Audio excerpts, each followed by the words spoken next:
Yan na po si VP Inday, mga kababayan, ang ating hope ng bansa, mga kababayan. Huwag na huwag niyong kalimutan na pagdating ng 2028, isa lang po ang ating option. Nag-iisang agila mula sa Davao, the south of the Philippines. Si VP Inday Sara Duterte ang nag-iisang hope ng bansa, mga kababayan. Huwag na huwag po natin yang kalimutan ang ginawa ng mga tao sa kanyang anak, sa kanyang ama pala, na anak na tuloy. Yun, ayan na ang ating hope. Ang nag-iisang rosas mula sa south ng Pilipinas. Ang agila na ating hope, mga kababayan. Opo. Mga security niya. Ayun, wait lang. Kabayanan nyo lang. Yan.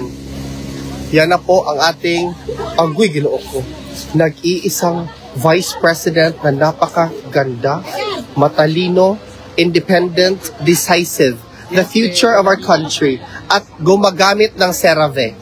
So mag-CeraVe din kayo, mga dito ka, attorney. Attorney Hyrock is going to welcome our Vice President. Welcome our Vice President. Thank you very much. Thank you very much. Dito tayo, ma'am, para background mo si tatay, ma'am. Sorry. Marami pong mga bagong dating. Maraming first, maraming mga first time po.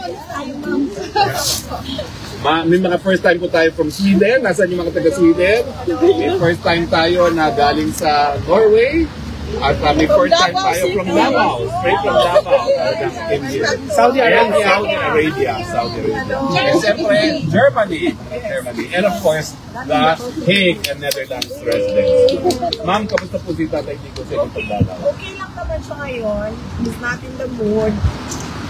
Naiirita siya sa kuko niya eh. So, nilupit namin. Pinagkarang kami ng water na nail butter. Nilupit namin. And then we spend time para hindi siya haip. So, ang Hindi siya parhabol. Nipper. And then, sabi ko nga, he's not in the mood. Nagbigay na siya ng kanyang mga huling habilin. Sabi niya, kung saan daw siya mamatay, doon daw siya i-cremate. Oh. Okay, so sabi niya, Opo. sabi niya, kung mamatay daw siya dito sa Netherlands, huwag na daw iuwi yung kanyang katawan sa Pilipinas. So, ipa-cremate lang daw siya dito, yung ashes na cremate. Yun yung kanyang. And then, sabi ko, discuss na lang natin sa susunod kasi hindi ako pro-cremation. Hindi ako pro-cremation. Tapos siya, pro-cremation siya. And then sabi ko sa kanya, so ano mangyayari nito kung kunwari hindi namin sundin yung ano mo, habilin mo na i-cremate ka. Sabi ko, ilibin ka namin doon sa tabi ng tatay mo. Babalik ka ba? Sabi ko, babalik ka ba? Sabi niya, well, hindi naman, pero pag-isipan ko kung mumultuin kita o hindi. So, yun yung discussion ngayon. How did you feel po nung nagganyan si Tatay Dico? Kami, nalulungkot ngayon. Yeah, Dami gusto na umiyak.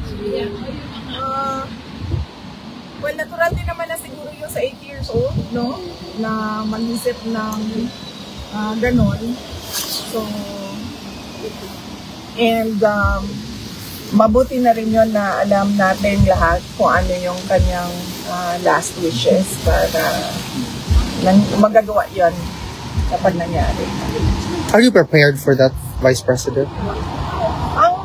Ang objection ko lang is hindi nga ako pro-cremation. So, ang takot ko lang din is baka multuhin niya ako pag hindi sinunod yung kanyang habilin na magpa-cremate siya. So, yeah.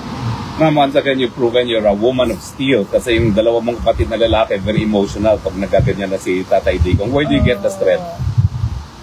Well, galing din siguro kay PRD na diba, turo niya, na ilang beses ko na rin nasabi na turo niya talaga na huwag umiyak. In fact, nung isang beses na bumisita kami dyan, na umiyak si Kitty, ay pinagalitan ka niya na sabihan niya, useless yung mga luma.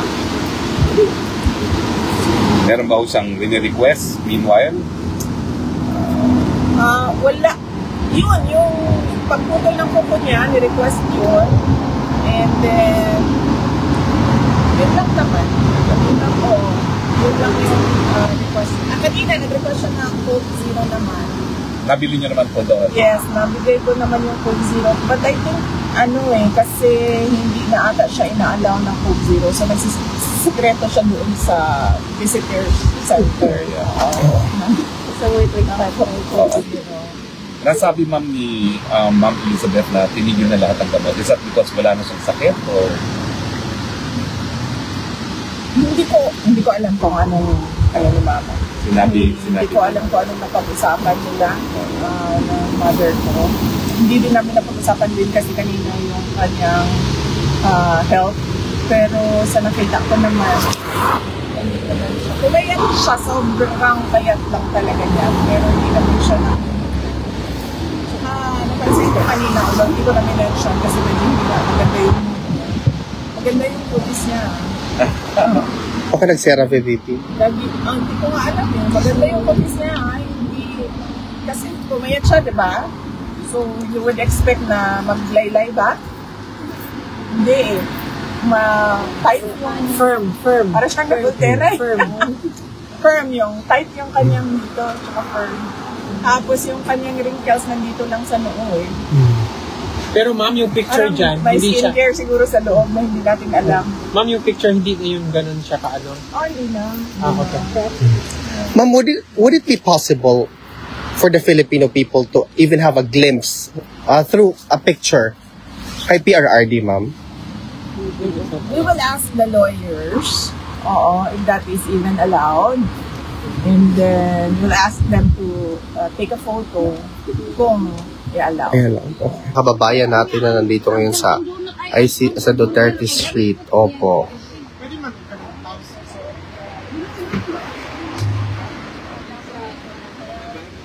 And of course, kasi gusto nilang suportaan si Tatay Digong.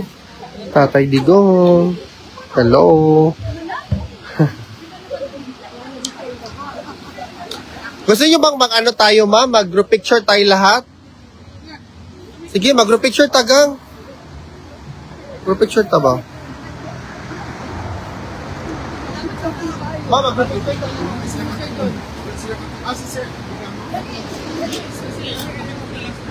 Dali na mo!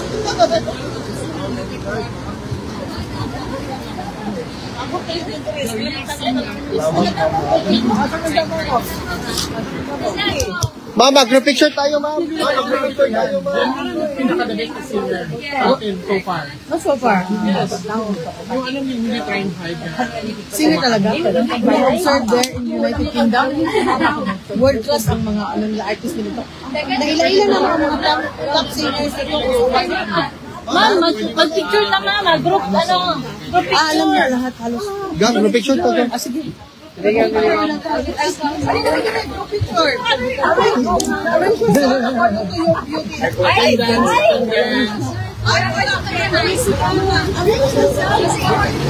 Asa si Madam Ike. Later pa siya, Ma'am Caramel. She will come here. Tap, guys. Please, 46 na lagi. Uy, please tap, guys. Hi, Noemi. Thank you for the like.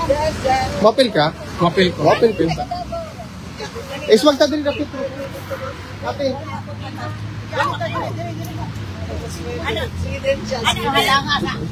Wait lang ako. Sali pa ba tayo? Ready? Sali ako. Ready? 1, 2, 3.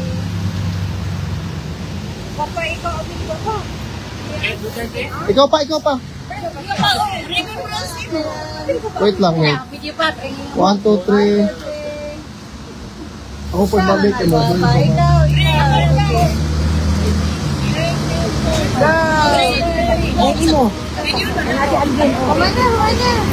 Wala kasi ang din. 1, 2,